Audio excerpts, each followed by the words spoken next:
किसानों के मामले में प्रधानमंत्री से मिलने गया तो मेरी 5 मिनट में लड़ाई हो गई उनसे। वो बहुत घमंड में थे। जब मैंने उन्हें कहा हमारे 500 लोग मर गए, तुम तो कुतिया मरती है तो चिट्ठी भेजते हो, तो उसने कहा मेरे लिए मरे।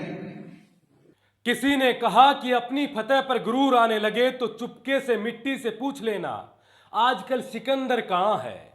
नमस्कार, मैं अजय कुमार, आप देख रहे हैं बोल हिंदुस्तान।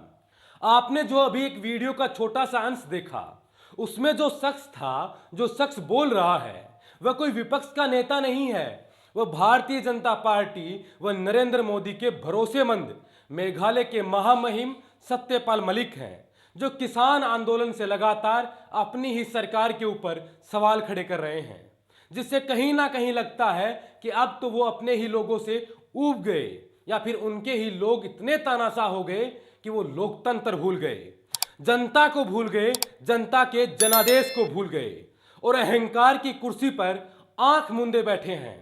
और ये सत्यपाल मलिक सहन नहीं कर पा रहे हैं, तभी तो हर बार इतने तीखे तेवरों में अपने ही पार्टी के नेताओं को नसीहत देने लग जाते हैं। हाल ही की बात करें तो हरियाणा के दादरी में एक सामाजिक कार्यक्रम को संबोधित करते हुए सत्यपाल मलिक ने कहा, एक ऐसी बात बोल दी जिसने आज तक खुलकर किसी की हिम्मत नहीं हुई बोलने की। सत्यपाल मलिक ने कहा कि जब मैं प्रधानमंत्री से मिला और मैंने उनसे कहा कि हमारे 500 से ज्यादा लोग मर गए हैं, तो प्रधानमंत्री ने क्या कहा जानते हैं आप? उन्होंने कहा क्या मेरे लिए मरे हैं। जब मैंने उन्हें कहा हमारे 500 लोग मर गए, तुम तो कुतिया मरती है तो चिट्ठी भेजते हो, तो उसने कहा मेरे लिए मरे। अब आप सोचिए, देश का प्रधानमंत्री जब एक राज्यपाल को ऐसा कह सकता है तो फिर आप और हम तो किस खेत की मूली हैं।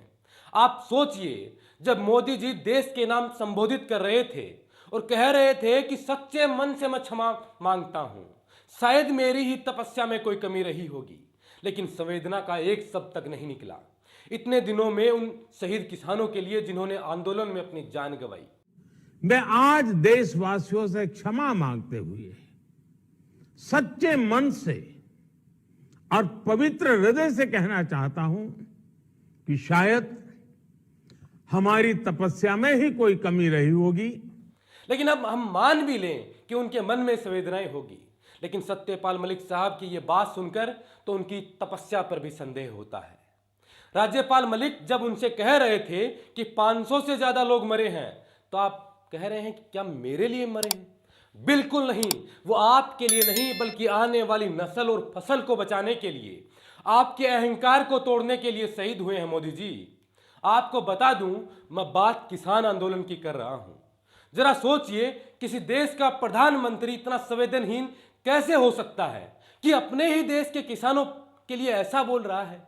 आज मुझे किसी एक शख्स की कुछ लाइनें याद आ रही हैं, लेकिन ध्यान रहे ये किसी भी प्रकार से किसी भी व्यक्ति विशेष से जुड़ी हुई बिल्कुल भी नहीं है। इधर भी गधे हैं, उधर भी गधे हैं, जिधर देखता हूं गधे ही गधे हैं। गधे हंस रहे हैं, आदमी रो रहा है, हिंदुस्तान में ये देखो क्या हो रहा है। जवानी का आलम गधों के लिए, ये दिल्ली ये पालम गधों के लिए, ये रसिया ये बालम गधों के लिए। पिलाए जाओ साकी पिलाए जा, डट के तू विस्की के मटके, मटके के मटके। घोड़ों को मिलती नहीं घास, देखो गधे खा रहे हैं चमनप्राश। देखो यहां आदमी की कब कहां बनी है, दुनिया तो गधों के लिए बनी है। जो गलियों में डोले वो कच्चा गधा है, जो कोठे पर बोले वो सच्चा गधा है, जो खेतों में दिखे वो फसली गधा है, और जो माइक पे बोले वो असली गधा है। खैर छोड़िए, वापस मुद्दे पर आ जाते हैं। एक खास जमात के लोग अब भी कहेंगे कि सत्यपाल मलिक झूठ बोल रहे हैं, मोदी जी को कमजोर करना चाहते हैं, यूपी चुनाव आ रहे हैं, यूपी में योगी जी को हराना चाहते हैं, वो बगावत कर रहे हैं। तो उनकी जानकारी के लिए बता दूं, मलिक साहब कोई कांग्रेस की पार्टी के नेता नहीं है, ना सपा के, ना बसपा के, ना ममता बनर्जी की टीएमसी के नेता हैं, बल्कि मलिक साहब आरएसएस के सच्चे सिपाही, बीजेपी के बड़े नेता और बीजेपी आलाकमान के विश्वास पात्र नेताओं में से एक हैं।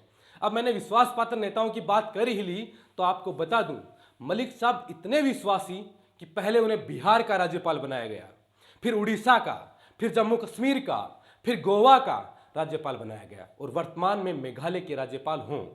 तो अब गोदी मीडिया और व्हाट्सएप यूनिवर्सिटी के भ्रमजाल से निकलकर अपने विवेक का इस्तेमाल करके सही गलत की पहचान कर लीजिए। जब देश के किसान आंदोलन कर रहे थे, सड़कों पर बैठे थे, तब बड़े बड़े टीवी चैनल वालों, गोदी मीडिया ने, बीजेपी के नेताओं ने, एक खास जमात के लोगों ने किसानों को खालिस्तानी, गुंडे, नकली किसान ना जाने क्या क्या कहा। तब से लगातार सत्यपाल मलिक किसानों का पक्ष लेते हुए तानाशाह सरकार से लोहा ले रहे हैं। सत्यपाल मलिक ने पीएम मोदी और अमित शाह के रिश्तों के बारे में पोल खोल दी। ये वीडियो देखिए। किसानों के मामले में प्रधानमंत्री से मिलने गया तो मेरी 5 मिनट में लड़ाई हो गई उनसे। वो बहुत घमंड में थे। जब मैंने उन्हें कहा हमारे 500 लोग मर गए, तुम तो कुतिया मरती है तो चिट्ठी भेजते हो, तो उसने कहा मेरे लिए मरे। मैं कहा भाई आपके लिए तो मरे थे, जो आप राजा बने हुए हो उनकी वजह से। खैर झगड़ा हो गया मेरा। उन्होंने कहा तुम अमित शाह से मिलो। मैं अमित शाह से मिला। उसने कहा सत्ता। अगर किसी लोकतांत्रिक देश के प्रधानमंत्री में ऐसा अहंकार हो तो जरा सोचिए उस देश की दिशा और दशा क्या हो सकती है और क्या होगी। किसान आंदोलन में हुई एक घटना जिससे सबकी रूह कांप गई थी। मैं लखीमपुर की घटना का जिक्र कर रहा हूं। लखीमपुर हिंसा को करीब 3 महीने बीत चुके हैं। अब तक जितनी भी रिपोर्ट आई हैं सभी में बीजेपी के उत्तर प्रदेश के गृह राज्य मंत्री अजय मिश्रा टेनी का पुत्र आशीष मिश्रा को जिम्मेदार माना गया है। योगी सरकार द्वारा गठित एसआईटी ने भी मंत्री पुत्र को हिंसा का मुख्य आरोपी बताया है। मामले की जांच कर रही एसआईटी ने अपनी रिपोर्ट में साफ कहा कि घटना सुनियोजित तरीके से अंजाम तक पहुंचाया गया था। घटना को आरोप साबित होने के बावजूद भी मोदी योगी सरकार लगातार घटना पर पर्दा डालने की कोशिश कर रहे हैं। कहां है लोकतंत्र? आपको सोचना होगा, समझना होगा। चार्जशीट दाखिल होने के बाद भी सरकार आरोपी के पिता टेनी मिश्रा से इस्तीफे की मांग तो छोड़िए, इस्तीफा छोड़िए, मंच पर अपने बगल वाली सीट पर बैठाकर अमित शाह कह रहे हैं कि मुझे दूरबीन से देखने पर भी गुंडे दिखाई नहीं दे रहे। ऐसा यूपी बना दिया योगी आदित्यनाथ ने। अब आप सोच सकते हैं कि या तो अमित शाह की दूरबीन खराब है या फिर उनकी आंखों में कोई कमी है, कोई जाल आया हुआ है आगे, या फिर दूरबीन और आंखें दोनों खराब है जो पास बैठे अपने नेता के बेटे को नहीं देख पा रहे, जो सुनियोजित तरीके से किसानों पर गाड़ी चढ़ा रहा है। कुछ तो है जो छुपाया जा रहा है आपसे और हमसे। आपको भी सोचना होगा कि ये सरकार किसकी है और किसके लिए काम कर रही है। और एक बात और, अहंकारी राजा स्वयं बड़ी बड़ी रैलियों को संबोधित करता है, फिर बंद कमरे में 8 बजे आकर प्रजा को मास्क पहनने की हिदायत देता है। मोदी जी खुद श्रीमान बैंगन खाए, औरों को परहेज बताए। खैर छोड़िए। चंद दिनों पहले की घटना है कि मोदी जी यूपी के सुल्तानपुर में लाखों की भीड़ वाली रैली को संबोधित करने आए थे। एक महिला ने विरोध करने के लिए काला झंडा दिखा दिया तो अहंकारी महाराज के चेलों को यह बात सहन नहीं हुई कि हमारे महाराज का विरोध क्यों। विरोध करने वाली महिलाओं पर गोली चला दी, महिला पर गोली चला दी। गुंडे इन गुंडों को भी शायद दूरबीन से नहीं देखा, क्योंकि दूरबीन तो अमित शाह के पास थी और रैली मोदी जी करने आ गए।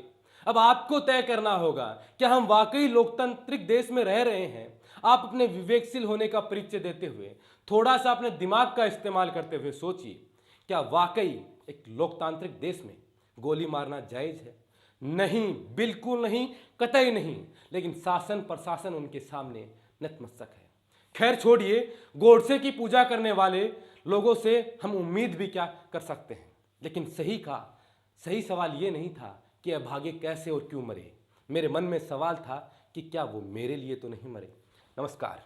बहरहाल इस वीडियो में इतना ही। इस वीडियो को लेकर आपके मन में जो भी सुझाव हैं, जो भी राय है, हमें कमेंट कर जरूर बताएं, क्योंकि आपकी एक एक कमेंट हमें अपने काम के ऊपर और अधिक प्रोत्साहन देती है। आपका लाइक, आपका सब्सक्राइब हमें बहुत हिम्मत देता है, बोलने की ताकत देता है। इसलिए आपको अगर वीडियो पसंद आए तो वीडियो को लाइक कीजिए, अपने दोस्तों, रिश्तेदारों और परिचितों के साथ इस वीडियो को साझा कीजिए, फैलाए जहां तक ये वीडियो जा सकता है।